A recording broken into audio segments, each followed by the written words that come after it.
할렐루야. 네, 우리가 새해부터 우리 산상설교 시리즈로 말씀을 나누고 있습니다. 이 산상설교 시리즈는 이 팔복, 예수님의 팔복의 말씀부터 시작이 되는데, 오늘은 이 팔복의 말씀의 마지막 말씀이 되겠습니다.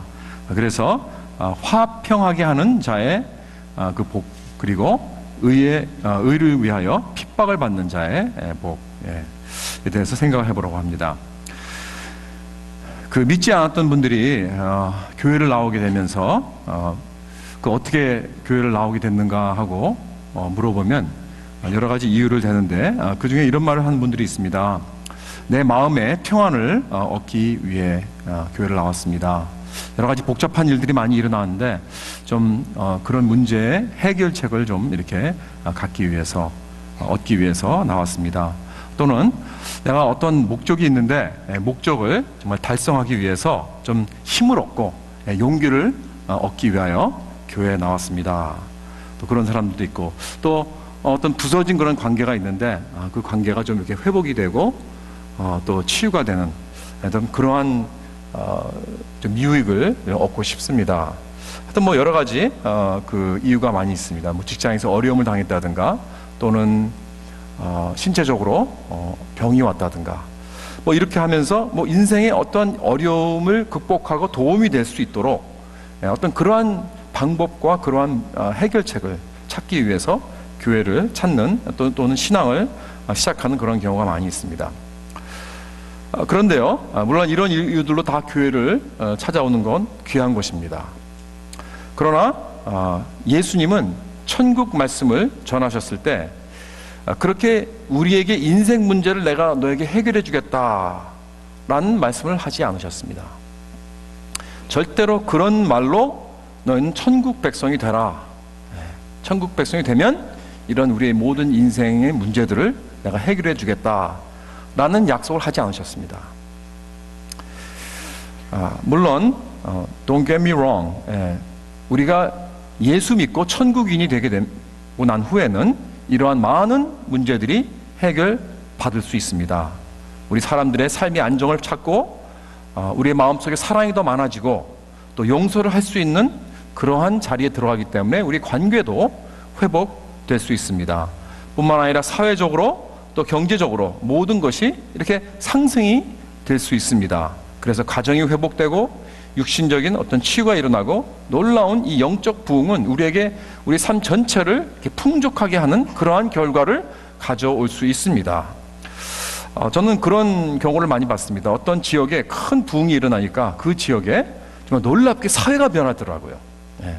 사람들이 많이 교회를 나가고 회개하고 그러한 역사들이 일어나니까 술집이 문을 닫게 되고 범죄가 줄어들고, 심지어는 농사를 짓는 사람들이 그 농사의 그 열매들, 소출들을 이렇게 보여주는데, 옛날에는 뭐 땅도 이렇게 비옥하지 못해서 아무리 농사를 져도 뭐 그냥 이렇게 굉장히 그 수확을 거치 못했는데 막 풍성한 풍년이 나고요. 그 열매들을 보여주는데 무슨 그 과일이라든가 무슨 채소라든가 이러한 열매들, 호박, 수박 이런 것들이 그냥 무지무지 커요, 사이즈들이. 그래가지고 와, 하나님께서 이렇게 그 동네에 놀라운 부흥을 주셨는데 이 땅까지도 비옥하게 해서 정말 예전에 볼 수 없었던 그러한 놀라운 풍년까지 주시는구나. 그 열매들이 놀랍게 커지는 그런 모습도 사실 본 적이 있습니다. 그러나 여러분, 예수님께서는 너희들이 나에게 오면 내가 너의 모든 인생의 문제를 해결해주고 너희들이 필요한 것들을 다 공급해주고 풍년을 주고 내 마음속에 불안감과 두려움 이런 문제를 해결해 주겠다라는 말씀으로 우리들을 초대하시는 것이 아닙니다. 대신 이렇게 말씀하십니다. 다 내게로 오라. 다 나를 믿어라. 나를 위해서 살라. 나를 위해서 너의 삶을 드려라. 너희 자신을 헌신하라. 위탁하라. 그러면 내 평안이 너희 안에 있을 것이고 새로운 인생의 목표를 살게 될 것이다. 너의 온 삶이 바뀌게 될 것이다. 먼저 나의 의와 나의 나라를 구하라. 그리하면 이 모든 것이 더해질 것이다.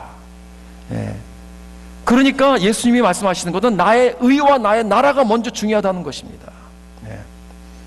다시 말해서 먼저 내 화평을 구하라. 내 화평을 누려라. 내 화평을 나누어라. 그리고 화평하게 하는 자가 되어라, 이겁니다. 여러분, 기독교가 그저 나에게 유익을 주기 위한 것이기 때문에 오지 마십시오. 물론 기독교는 우리에게 유익을 줍니다. 예수 그리스도께서 우리의 모든 문제를 해결해 주시기 때문에 그에게 오지 마십시오. 물론 주님은 우리의 모든 인생의 문제를 해결해 주십니다. 예수님은 부서진 가정을 고쳐주십니다. 부서진 관계를 고쳐주십니다. 그리고 역사적으로 보면 기독교는 사회의 여러 가지 악한 제도를 물리치고 어두운 자를 일깨우고 좋은 사회를 만들어 주어왔고 오늘도 그렇게 하고 있습니다. 그러나 그런 것들 때문에 예수께 오지 마십시오. 단 예수 그리스도께서 진리이시기 때문에 예수님 앞으로 나아오십시오. 예수 그리스도가 우리의 주님이 되시고 우리의 왕이 되시기 때문에 그에게 나오십시오. 그에게 무릎을 꿇으십시오. 주님은 창조주이시고 우리를 만드셨습니다. 그렇기 때문에 오직 그분만이 길이요 진리요 생명이기 때문에 주님 앞에 나오십시오. 이것이 천국 백성의 오직 이유와 목적과 동기가 되어야 할 줄 믿습니다.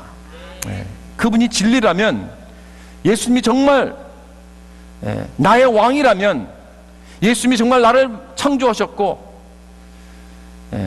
이 모든 만물을 창조하신 분이라면 내가 주님 앞에 무릎을 꿇어야 합니다. 그리고 주님은 나의 중심이 되어야 합니다. 그리고 그 중심으로 인하여 우리의 모든 삶이 완전히 다 바뀌어야 됩니다. 중심으로 하고 다 조정이 되어야 되고 다 어저스트가 되어야 됩니다.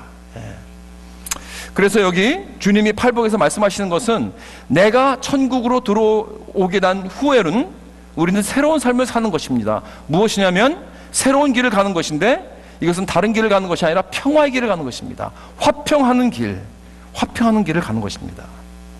그렇다면 화평이란 무엇인가? 여러분, 먼저 우리가 화평을 생각할 때 화평의 반대를 생각해 볼 필요가 있습니다. 화평의 반대는 무엇입니까? 너무나 간단하죠. 화평의 반대라는 것은 불화입니다. 전쟁입니다. 대적하는 것입니다. 원수되는 것입니다. 그런데 성경에서는 로마서 8장 7절에 뭐라고 되어 있냐면 육신의 생각은 하나님과 원수가 되나니 이는 하나님의 법에 굴복하지 아니할 뿐 아니라 할 수도 없음이라 라고 말씀하셨습니다. 그러니까 성경은 인간이 태어날 때부터 우리는 죄로 인하여 하나님을 대적하고 하나님을 반항하고 하나님과 전쟁을 하고 있다는 것입니다. We are at war with God, 이거예요. 사람들은 근데 이걸 인정하지 않아요. 이걸 깨닫지 못합니다. 여러분, 인간은요, 할 수만 있으면 하나님을 내 삶에서 없애려고 합니다. 우리가 하나님을 될 수 있으면 싸우려고 합니다. 인간은. 그런데 그게 될 수 있나요? 하나님은 영이시고 하나님은 영원하신 분이시고 전지전능하신 분인데 우리가 하나님과 대적하고 싸운다고 해서 그게 어디 가나요? 아무 데도 가지 못하죠. 그런데요, 역사상 단 한 번 하나님이 육신의 몸을 입고 이 땅에 오셨습니다. 그래서 연약한 자가 되었습니다. 그래서 우리는 그와 대화할 수 있고 그를 만질 수 있고 그를 터치할 수 있고 그를 볼 수 있게 되었습니다. 2000년 전에. 그런데 어떻게 했습니까? 인간은 그를 죽였습니다. That proves it. 그렇죠? 그러니까 우리는 할 수만 있다면 인간은 하나님을 대적하고 하나님을 없애려고 하고 죽이려고 합니다. 할 수만 있다면. 혹시 여기 있는 분들 중에서 그렇게 생각하시는 분들이 계실지 모르겠어요. 그건 그 당시에 그것은 유대인들이 한 짓이지 나와는 상관없는 일이다. 나는 하나님을 미워한 적도 없고 하나님을 대적한 적도 없다. 나는 하나님과 전쟁하지 않고 있다. 나는 어쩔 때는 내가 하나님을 무관심할 수 있었지만 전혀 하나님을 미워하고 그러지 않다. 오히려 그러고 여러분들은 많은 경우 나는 크리스찬이 됐기 때문에 하나님을 사랑할 뿐이지 예수 믿고 주님을 사랑하지 절대로 전쟁하지 않는다라고 생각할 수 있습니다. 그러나 성경은 그렇게 말씀하지 않아요. 비록 내가 하나님의 자녀가 되었지만 아직도 죄성이 내 마음속에 남아있기 때문에 우리는 하나님과 전쟁을 하고 있다는 것입니다. 예수 믿기 전에는 노골적으로 그렇게 하죠. 노골적으로 하나님을 미워한다고 할 수 있지만 예수 믿고 난 후에는 어떤 이 하나님에 대한 적대감이 내 마음 깊이 속에 자리 잡고 있어요. 은근히 남아 있습니다. 그래서 내가 하나님을 대적하는 것을 어떻게 할 수 있는가? 우리는 오늘도 매일같이 신앙생활하면서 하나님의 뜻과 내 뜻과 싸우고 있습니다. 그렇지 않습니까? 하나님이 원하시는 일, 그걸 해야 되는데 난 자꾸 내가 원하는 일을 하려고 해요. 하나님이 원하시는 그 뜻은 자꾸 저리 밀고 등지고 싸우려고 합니다. 안 하려고 해요. 그래서 갈등합니다. 우리는 매일같이. 내가 그 사람을 사랑하고 용서해야 되는데 그러고 싶지 않아요. 그리고 그렇게 해야 되는 것도 아는데 그러고 싶지 않은 거예요. 막 갈망합니다. 물론 어떨 때는 결국 그 사람을 품고 용서하고 사랑하지만 할 수 없이 하는 거예요. 할 수 없이 질질 끌려가면서 내가 권사니까, 내가 장모니까 어떻게 할 수 없지, 어떡하겠어, 해야지, 뭐 이러면서 그냥 하는 거예요. 근데 그 속은 뭐예요? 하기 싫어 죽겠는 거예요. 그렇죠? 끝까지 고집 부리면 안 할 때도 너무 많죠. 그렇지 않습니까? 마치 울고불고 하면서 질질 아빠 손에 끌려가는 5살 난 아이같이 말이에요. 나는 가기 싫은데 아빠가 그냥 끌려가기 막 싫어가지고 안간힘을 쓰고. TV에서 그 애니멀 레스큐 보셨죠? 애니멀 레스큐. 거기 보면은 그 나무 위에 올라간 그 고양이를 이제 그 레스큐 하려고 이제 소방서가 이제 탁 다리까지 올려가지고 올라가서 이제 그 고양이를 살려내려고 이렇게 어프로치를 하면 고양이가 어떻게 해요? 야! 소리 지르고 그냥 막 물어뜯고 핥히고 난리 납니다. 어떨 땐 뛰어내려요. 그냥 거기서 자살까지 하는 거. 그러다 다치죠, 여러분. 근데 그 모습을 보면서 저는 그 생각을 했습니다. 저 모습이 혹시 나의 모습이 아닌가? 하나님은 나를 구원해 주시려고, 하나님은 나에게 좋은 길로 인도해 주시려고, 하나님 나에게 축복이 주시고 다가오시는데 그걸 그냥 물고 뜯고 막 싫어가지고 도망가고 뛰어내리고, 그래서 내 자신을 다치게 하는 그런 한심한 내 모습이 아닌가? 우리는 하나님의 이렇게 긍휼과 자비와 하나님의 인도하심과 늘 이렇게 싸우고 있다는 것입니다. 그리고 뿐만 아니라 우리는 어렵고 힘들고 지칠 때 낙심하고 좌절하고 하나님을 떠나가는 경우가 얼마나 많습니까? 하나님을 원망하고 인생에 뭔가 내 마음대로 되지 않을 때, 그때 어려울 때 우리가 크리스찬이라면, 우리가 하나님의 자녀라면 무엇을 해야 됩니까? 우리는 십자가를 생각하고 예수 그리스도가 얼마나 나를 사랑하시고 나를 위해서 모든 걸 다 희생하셨다 하는 이 놀라운 이 복음을 더욱더 붙잡고 더욱더 나가야 될 텐데, 그렇게 하나요? 여러분 생각해 보세요. 하나님께서 얼마나 나를 사랑하시는 걸 생각하면요, 오늘 내가 배때를 가졌다 할지라도, 누가 나에게 손가락질하고 누가 나의 마음을 가슴 아프게 했다 할지라도 그거 별로 중요하지 않아요. 그거 위로받지 않습니까? 하나님께서 나와 함께 하시는데, 하나님께서 나를 위하시는데, 하나님께서 나에게 이미 사랑을 베푸셨고 모든 걸 다 주셨는데 아들까지 아끼지 아니하시고 주신 하나님께서 그 외에 모든 걸 주시지 않겠냐 하는 그 놀라운 하나님의 그 사랑과 은혜를 오늘도 알고 있으면서 불구하고 지금 그 사람이 나한테 뭐라고 했다가 가지고 그것 때문에 그냥 끙끙 앓고 원망하고 상처받고. 여러분, 우리는 이렇게 어리석은 생각을 하면서 아직도 하나님을 대적하고 있단 말입니다. 이렇게 우리는 정신적으로, 감정적으로, 행동적으로 늘 하나님과 대적하고 있습니다. 하나님을 아는 자도, 하나님의 자녀라고 하는 자들도. 그래서 이 깊은 우리의 이 하나님을 향한 적대감은요, 죽지 않았어요. 숨어 있습니다. 잠자고 있을지 모릅니다. 그런데 언제 깨어나는지 아십니까? 내가 내 마음대로 일이 잘 되지 않을 때, 되어야 할 일이 잘 되지 않을 때, 지금 나는 주를 위해서 열심히 섬기고 있는데, 주를 위해서 나는 열심히 헌신하고 있는데 이 사역이 잘 돼야 되는데 왜 안 되는 거예요? 오히려 사람들이 나를 손가락질하는 거예요. 그럴 때는 어떻게 되죠? 화가 납니다. 그렇지 않습니까? 뭐 내가 나가서 지금 강도질을 하고 있습니까? 내가 나가서 지금 세상 쾌락을 누리고 있습니까? 그게 아니에요. 주님을 위해서 내가 이렇게 열심히 예배를 위해서, 선교를 위해서, 우리 몸된 교회를 위해서 열심히 내가 일하는데 왜 이렇게 사람들은 나를 알아주지 않고 나를 공격하고 오히려 나를 비난하고 내 마음대로 내 기대대로 되지 않는가? 화가 나는 거예요. 그러면서 하나님의 그 환한 얼굴을 들여볼 때 쳐다볼 때 우리 마음속에 숨어있는 그 하나님을 대적하는, 하나님과 원수 짓는 그 반항심이 다시 이렇게 살아나는 것입니다. 그러면서 막 쓴뿌리와 증오와 질투와 교만과 이런 원망과 이런 심보가 계속 소용돌이 같이 막 일어나는 것입니다. 이런 일들이 우리 가운데 많이 일어나고, 특히 열심히 주를 위해서 일한다고 하는 분들 가운데 그런 것들이 많습니다. 여러분, 이런 악한 잠재력은 우리 모두 안에 다 있습니다. 문제는 뭐냐면 이것을 볼 수 있느냐 없느냐, 이게 문제예요. 내가 지금 이걸 보고 있느냐 보지 못하고 있느냐, 이거 차이입니다. 이거 보지 못하면요, 난 아직도 하나님의 평강을 누리지 못하고 하나님과 전쟁을 하고 있습니다. 내가 하나님에 대한 적대감이 있고 반항심이 있고 하나님과 싸우고 있다는 이 사실을 인정할 수만 있다면, 그걸 볼 수만 있다면 난 진정 하나님과 화평을 누릴 수 있습니다. 그런 거예요, 여러분. 하나님에게는 중립이 없습니다. 예수님께서 뭐라고 하셨습니까? 그와 나와 함께 아니하는 자는 나를 반대하는 자요. 그죠? 나와 함께 모으지 아니하는 자는 해치는 자니라 그랬습니다. You are either with me or against me 그랬습니다.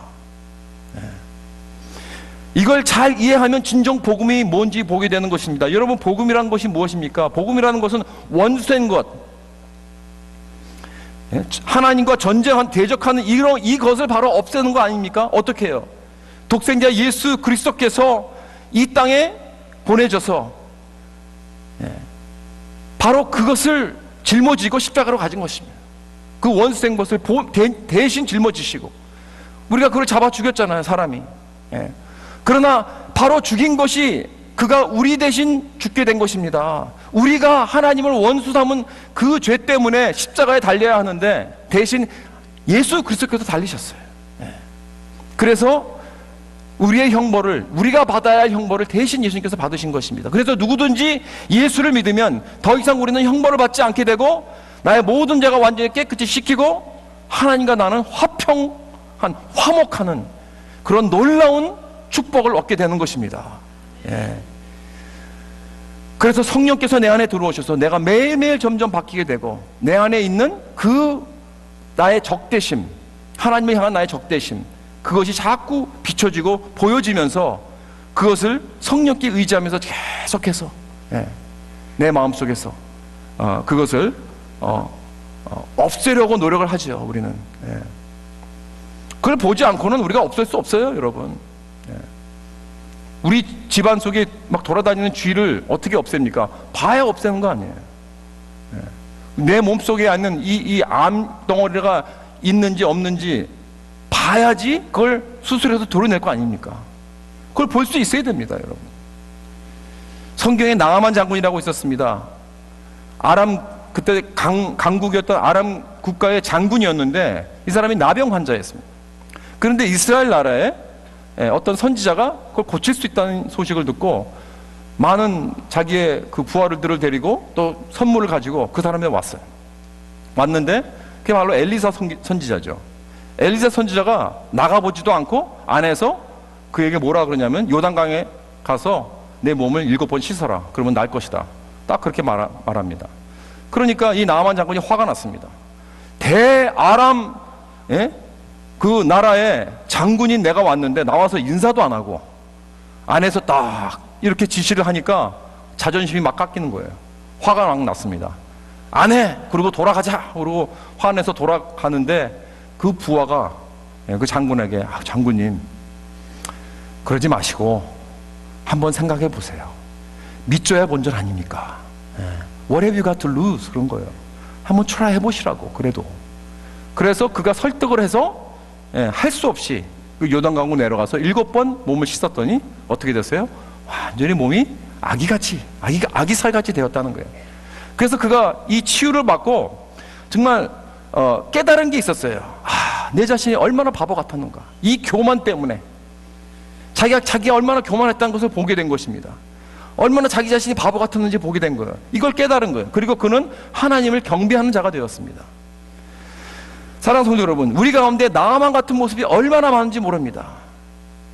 이걸 볼 수 있어야 합니다. 수많은 사람들이 하나님 앞에서 교만하고 그를 대적하는 그 마음 때문에 하나님이 준비하신 놀라운 축복과 그 평강을 받지 못하고 있다는 사실입니다. 사랑하는 성도 여러분, 내 마음에 하나님을 대적하는 그 마음이 도사리고 있다는 이 사실을 보고 인정하고 겸손히 복음을 붙잡고 주님 앞에 나아가 주님이 주시는 이 평강과 놀라운 축복을 누리시는 저와 여러분 될 수 있기를 주님의 이름으로 축원합니다. 자, 그렇다면 화평하게 하는 자는 어떤 자인가? 먼저 하나님과 화평을 누린 자는 다른 사람을 하나님과 화평하게 하도록 그 일을 위해서 열심히 섬기는 자입니다. 우리 그래서 나도 하나님의 화평을 누렸으니까 너도 화평을 누려라. 너 이 화평을 아느냐? 그러면서 그에게 내 자신의 간증을 말해주고 너도 같이 화평을 누리자, 하나님과. 그거예요. 그래서 하나님께서 기뻐하시고 그 기쁨을 얻는다는 이 메시지를 전해주는 것입니다. 골로새서 1장 20절 말씀에 그의 십자가의 피로 화평을 이루사 만물 곧 땅에 있는 것들이나 하늘에 있는 것들이 그로 말미암아 자기와 화목하게 되기를 기뻐하심이라 그랬습니다. 여러분, 하나님께서 가장 기뻐하시는 것이 바로 이것입니다. 잃어버린 영혼이, 하나님과 원수되었던 그 영혼이 하나님과 그리스도의 피로 말미암아 화목하게 되는 거예요. 이것처럼 하나님께 기뻐하시는 게 없습니다. 그렇다면 우리가 그 놀라운 은혜를 받은 하나님과 화목이 된 우리들이 바로 그 일을 해야 하지 않겠습니까? 그 직책을 우리에게 주셨습니다, 여러분. 이것보다 하나님을 기뻐하시는 건 없다는 말씀입니다. 그리고 그 사람을 위해서 우리가 기도하고 또 그 사람을 위해서 내가 빛과 소금의 역할을 감당하고 또 여기 마태복음 5장 16절의 말씀같이 내가 하나님 앞에 나의 착한 행실을 보여주어서 그가 하나님 아버지께 돌아오게 하는 그러한 영광을 하나님께 돌리고 우리가 정말 기뻐하는 그러한 하나님과 화평하게 하도록 내가 다리 역할을 하는 것이 바로 여러분과 저의 할 일입니다. 그러기 위해서는 나와 그 사람과 화평의 관계가 중요합니다, 여러분. 나는 그 사람을 미워하면서 나는 그 사람과 이렇게 돼가지고 그 사람을 하나님과 화평하게 만들 수 있나요? 안 되죠. 하나님과 화평하게 된 자는 모든 사람과의 관계에서 화평하게 되어야 됩니다. 이거는 둘을 떼어놓을 수가 없는 것입니다. 그렇기 때문에 우리는 화평의 사람이 되어야 됩니다. 화목의 사람이 돼, 누구든지 막론하고. 그러나 반대는 어떤 사람입니까? 화평하게 하는 사람의 반대는 어떤 사람입니까? 불화를 일으키는 사람입니다. 그렇죠? 서로 싸움 붙이는 자, 이간질하는 자, 이 사람에게는 이 사람, 저 사람 욕하고 저 사람에 가서는 이 사람 욕하고 그래가지고 서로 미워하게 만드는, 다시 말해서 가십하는 자입니다. 남의 말 하기 좋아하는 자. 여러분, 화평하게 하는 자를 뭐라고 했죠? 하나님의 아들이라 일컬음을 받았는데, 그렇다면 자꾸 이간질하고 가십해서 남을 갖다가 이렇게 불화하게 만든 사람은 누구의 아들이에요? 이건 마귀의 아들이에요. 마귀의 아들은 아니죠. 크리스찬이 그런다면 그건 마귀의 아들이 아닌데 마귀의 아들 같이 그 짓을 하는 거예요, 여러분. 그럴 땐 어떻게 해야 돼요? 사탄아 물러가라 그래야 돼요. 여러분 가운데 혹시 우리 가운데 이런 일은 잊지 말아야 돼요. 남의 욕하고 남의 막 말을 하고, 여러분 그거 얼라워하지 말아야 됩니다. 교회는 절대로 그거 허락하지 말아야 돼요. 목장 모임에서 있을 때는 남의 이야기 하지 말아야 됩니다. 다른 사람 욕하고 교회 욕하고 절대 그러지 마세요. 그런 말 하게 되면 stop 그러세요. 아니면 영어로 stop, no more, 딱 그래요. 혹시 부엌에서 열심히 음식 만들다가 막 이런 말 하면은 stop, 중단, 이거 중단하세요. 그만하세요. 그렇죠? 절대 남의 이야기 얼라워하지 마십시오. 여러분, 우리가 하나님의 자녀라면 화목을 위해서 우리는 일을 해야 돼요. 서로 좋은 말 해주고 이해하게 하고 용서해주고 갈라진 것을 묶어주는 일을 해야죠. 그렇죠? 그러나 이제는 화목하게 하는 하나님의 자녀로서 모든 이런 관계를 맺을 때 우리는 어떻게 하면 그 사람을 내가 잘 섬겨서 그 사람이 하나님과 화목하게 할 수 있는가? What can I do? 내가 무엇을 할 수 있을까? 그것을 위해서 이 사람이 어떤 삶을 지금 살아가고 있는가? 하나님과 이런 화평한 그러한 관계를 맺고 있는가? 내가 어떻게 이걸 도울 수 있는가? 내가 어떻게 하면 그 사람과 나와 좋은 관계를 통하여 그 사람이 하나님과 화목이 될 수 있는가? 이걸 계속해서 생각하면서 나아가야죠. 그렇게 화평하게 하는 자의 삶을 살게 될 때 어떤 결과가 되는지 아십니까? 어떤 결과를 얻게 되는지 아십니까? 우리의 예배가 달라져요. 예배가 놀랍게 풍성해집니다. 내 안에 평안이 있을 때 예배가 축복이 되고 기쁨이 넘치게 되는 것입니다. 여러분, 예배가 더 이상 내가 뭐 해야 되기 때문에 가야 되기 때문에 할 수 없이 하는 어떤 책임감으로 가게 되는 게 아니에요. 그냥 기뻐서, 그렇죠? 즐거움을, 이 예배의 즐거움을 내가 체험하게 돼요. 내가 왜 그걸 체험하지 못하는가? 내가 화평의 사람이 되지 못해서 그래요. 여러분, 예배가 살아납니다. 다시 말해서 내가 참된 예배자가 된다는 거예요. 여러분, 참된 예배가, 좋은 예배가 좋은 예배자를 만듭니까? 아니면 좋은 예배자가 좋은 예배를 만듭니까? 좋은 예배자가, 그렇죠. 그 소리가 그 소리 같은데요. 그래요? 아니에요. 확실히 다릅니다. 좋은 예배가 좋은 예배자를 만드는 게 아니고 좋은 예배자가 좋은 예배를 만드는 것입니다. 그렇다면 내가 좋은 예배자가 되려면 화평하게 하는 자가 되어야 되는 거예요. 그렇게 되면 좋은 예배자가 되어서 우리가 올 때 이 예배가 놀랍게 풍성하게 다이나믹하게 하나님의 영광을 느끼며 그의 임재를 체험하면서 기쁨이 넘치고 즐거워하는 그런 예배가 될 줄 믿습니다. 여러분, 다음에 또 한 가지는 뭐냐면 화평하게 하는 자는 여러분 절대로 실패에 두려움을 하지 않아요. 실패하는 것 때문에 두려워하지 않아요. 우리 모두는 이 실패의 두려움이 있죠. 왠지 아십니까? 내가 하나님의 화평을 누리기 전에는 무엇이 나에게 평안을 준다고 생각했어요? 나의 업적, 내가 열심히 잘해서, 그렇죠? 내가 학생이라면 올레 받는 거, 내가 사업이나 내가 사업에 성공하는 거, 뭔가 업적과 내가 취득하는 것, 이런 것들 가지고 내가 잘해야 돼요. 성공해야 돼요. 그래, 거기서 나의 아이덴티티를 찾고 거기서 내 평안을 얻었습니다. 그러나 내가 실패하면 어떻게 돼요?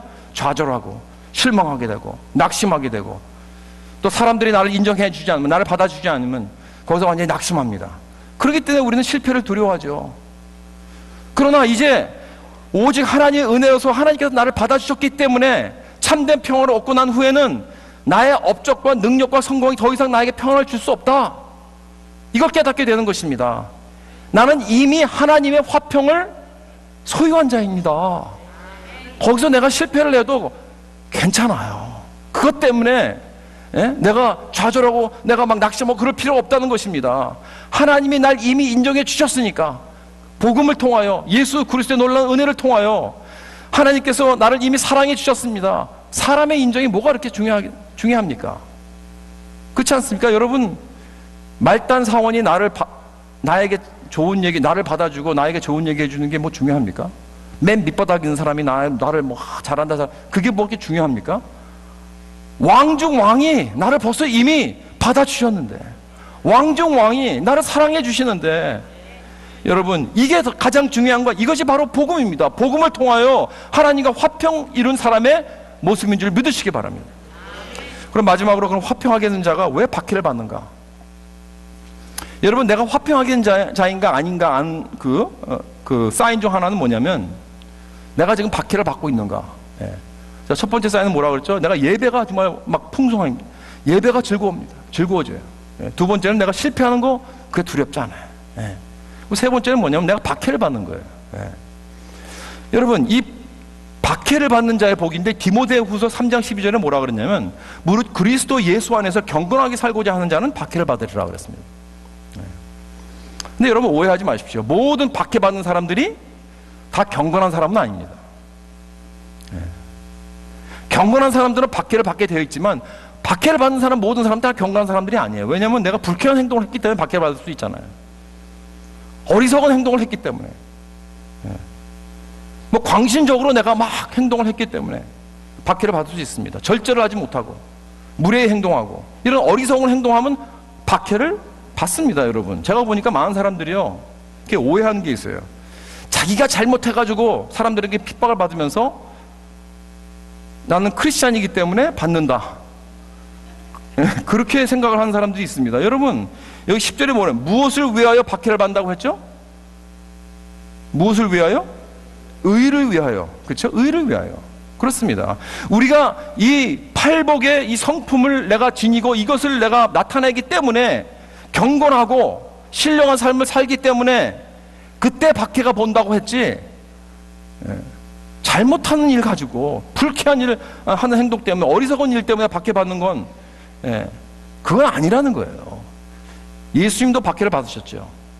그러나 예수님은 항상 박해만 받지 않으셨어요. 예수님이 가는 곳마다 두 가지 현상이 일어납니다.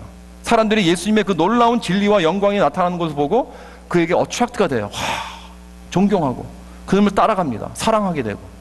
그러나 또 한 가지 현상은 뭐냐면 그를 미워하고 그를 멀리 떠나라고 하고 자꾸 그를 죽이려고 합니다. 이 두 가지 현상이 항상 일어나요. 그러니까 예수님은 항상 박해만 받지 않으셨어요. 만약에 내가 항상 박해만 받는다 그러면 아마도 나는 불쾌한 사람일 것입니다. obnoxious person일 거예요. 사람들이 날 이유 없이 날 멀리하고 미워하지 않아요. 너무 광신적으로 무리의 행동을 하니까 그럴 수도 있는 거죠. 잠언 24장에 뭐라 그랬나? 27장에 이른 아침에 큰 소리로 자기 이웃을 축복하면 도리어 저주같이 여기게 되리라. 때와 장소를 가리라는 거예요. 축복하는 것도. 그러니까 경건한 크리스찬이 아니에요. 어리석은 거죠, 그건. 이게 광신적으로 행동하는 어리석은 자들이 있어요. 길가에서 그냥 사람들 앞에 막 딱 앞에 나가지고 예수 안 믿으면 지옥 간다 그러고 별 모독을 하면서, 그러니까 계란 세례를 받고 돌 세례를 받는 거죠. 그러면서 나는 핍박받는다고 막 그래요. 아닙니다. 그건 무식하고 어리석은 행동입니다. 근데 반면에 만약에 나는 생전 박해를 받지 않는다, 그래 본 적이 없다 그러면 아마도 나는 비겁한 자일 것입니다. 용기가 없는 자, 말 한마디 뻥끗 못하고 사람들이 나를 미워할까 봐 두려워서 사람들을 두려워하는 그런 사람일 것입니다. 그러나 나는 늘 박해만 받는다 그러면 아마도 나는 불쾌하고 광신적이고 너무 그런 사람일 것입니다. 그러나 여러분, 팔복의 성품을 나타내고 의를 위해서 경건하게 살고 있다면 예수님과 같이 사람들의 인정을 받고 사람들의 칭송을 받고, 그러나 동시에 날 미워하고 박해하는 사람들이 생기기 마련입니다. 그렇다면 팔복이 받는 이 복으로 끝나는 겁니까? 이 박해받는 이 복으로 끝나는 것입니다. 끝나는 것입니까? 아닙니다. 11절 12절에 뭐라고 했냐면, 나로 말미암아 너희를 욕하고 박해하고 거짓으로 너희를 거슬러 모든 악한 말을 할 때에는 너희에게 복이 있나니 기뻐하고 즐거워하라 그랬습니다. 기뻐하고 즐거워. 여러분, 내가 고난을 받고 주님을 위해서 살아가다가 고난을 받고 어려움을 받고 이 박해를 받는데 뭐예요? 기뻐하고 즐거워하라고요? 아니, 이건 좀 말이 안 되잖아요. 계속 그러니까 읽어 내려가야 돼요. 그 다음에 뭐라 그랬죠? 하늘에서 너희 상이 큼이라 그랬습니다. 너희 전에 있던 선지자들도 이같이 박해하였느니라. 천국에는 의를 위하여 핍박받는 자들을 위한 특별한 상이 있다. 구약의 모든 선지자들과 같이 그들과 함께 받는 상이 있다는 것입니다. 여러분 생각해 보십시오. 이건 놀라운 특권입니다. 내가 주님을 위해서 열심히 살다가 박해를 받는다면, 내가 많은 것을 잃어버렸다면, 과거의 그 선지자들 이사야, 예레미야, 세례 요한, 사도 바울, 이런 사람들과 같이 그들 이름 중에서 내 이름도 같이 들어간다는 거예요. 이게 얼마나 놀라운 축복입니까? 결국 우리가 핍박을 받을 때 영원한 관점, 이 빅픽처를 볼 수 있어야 됩니다. 과거에 그런 사람들도, 선지자들도 그랬고 오늘도 그러한 많은 크리스찬들이 그러고 있고, 세계 여러 나라에 가보면, 그리고 그들은 이제 장차 저 천국에서 놀라운, 그들만의 받는 그 놀라운 상이 있다는 것입니다. 결국 이런 빅픽처를 보면서 고린도 후서 4장 17절 말씀을 기억하는 거예요. 우리의 잠시 받는 환난에 경한 것이 지극히 크고 영원한 영광에 중한 것을 우리에게 이루려 함이니. 우리가 지금 받는 이 환난은요, 지극히 작고 경한 것이라고 그랬어요. Light and momentary trouble 그랬습니다. 왜? 우리가 장차 받을 영광에 비하니까 이건 너무나 이건 아무것도 아니에요. 너무나 아무것도 아니에요. 20세기에 그 가장 영향력 있는 목사요, 저자요, 설교가 어떤 마틴 로이드 존스라는 그 유명한 목사님이 계셨는데, 그분이 유명한 의사셨습니다. 의사. 리딩 닥터였어요. 그런데 갑자기 이제 이분이 이제 목사가 되니까 뭐 사회적으로 이런 게 많잖아요. 그 뭐 유명했고 지위도 높았고 의사였으니까, 그리고 아주 잘 나가는 의사였으니까 돈도 많이 벌었고.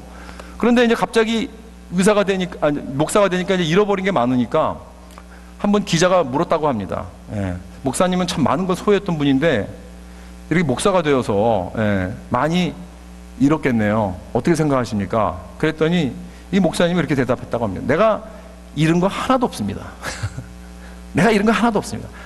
대신 난 다 얻었습니다. 그렇게 말씀해요. 예. 왜냐하면 당신은 기독교가 뭔지 복음이 뭔지 몰라서 그래요. 예. 전에는 내가 누렸던 이 부귀 영화, 이것이 나의 평안이었습니다. 나의 평화였습니다. 나의 업적, 나의 실력, 나의 성공, 이것이 평안이었지만 지금은 오직 예수 그리스도만이 나의 평안입니다. 예. 이 두 가지를 비교하는 것은 마치 이런 것 같습니다. 내가 은행에 100만 불이 있는데 그것을 내가 withdraw 하려고, 그걸 빼려고 편지에다가 우표 딱지, 25전짜리 우표 딱지를 붙여서 보내야지 이제 그걸 뺄 수 있는데 그걸 붙이는 게 그게 아까워가지고, 예, 그게 아까워가지고 붙이지 못하는 그런 사람이 있습니까?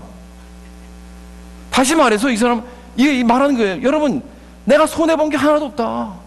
예? 그런 가치가 없는 것들 때문에 내가 손해본 것이 없다. 희생한 거 하나도 없다. 마치 사도 바울이 내가 가졌던 모든, 옛날에 내가 누렸던 이 귀한 이 나의 모든 업적들, 나의 배경들, 그걸 다 배설물로 여겼다 그랬잖아요.